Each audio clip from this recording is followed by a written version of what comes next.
రైతు సోదరులందరికీ నమస్కారం అండి. మీరు చూస్తున్న రైతన్నకు సమాచారం ఛానల్. సో 2026, 27 సంవత్సరానికి సంబంధించి మిరప విత్తనాలు తీసుకున్న రైతులు ఎవరైనా కానీ, ఏ సెగ్మెంట్ అయినా కానీ, ఎక్కడైనా కానీ మీరు మిరప విత్తనాలు తీసుకున్న రైతులు కొన్ని జాగ్రత్తలు ఖచ్చితంగా పాటించండి. మీరు తీసుకున్న ప్యాకెట్లకు సంబంధించి లాట్ నెంబర్లు అనేది ఖచ్చితంగా చెక్ చేసుకోండి.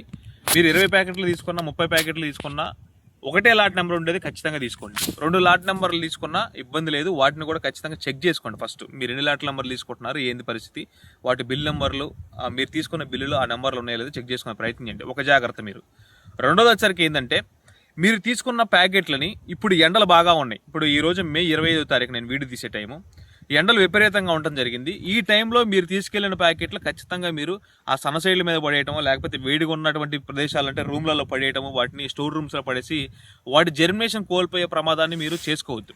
మీరు వాటిని జాగ్రత్తగా కొద్దిగా చల్లగా ఉండేటువంటి రూమ్లో కానీ, చల్లగా ఉండే ప్రదేశాల్లో ఖచ్చితంగా పెట్టి దానివల్ల జర్మినేషన్ అనేది పోకుండా ఉంటుంది.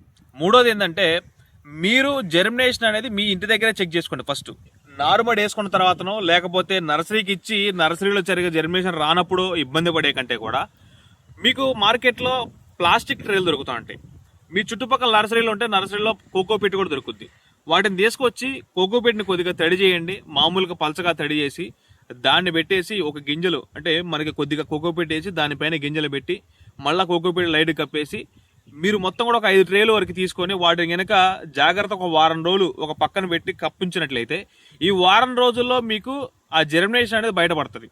ఆ ట్రేకి వచ్చరికి 100 గింజలు పట్టే అవకాశం, 98 గింజలు పడతాయి. అందులో మీకు 85 పైన కనుక మంచిగా జర్మినేషన్ వారం రోజులకే వచ్చినాయి అనుకోండి, మీకు ఇబ్బంది లేదు. ఒకవేళ మీకు ఆ జర్మినేషన్ సరిగా రాలేదు అని అంటే ఖచ్చితంగా మీరు ఆ ప్యాకెట్ని రిటర్న్ చేయొచ్చు. మీరు ఇది గమనించుకోండి. లాట్ నెంబర్ చెక్ చేసుకోండి, తర్వాత గింజలు జాగ్రత్తగా పరుచుకోండి.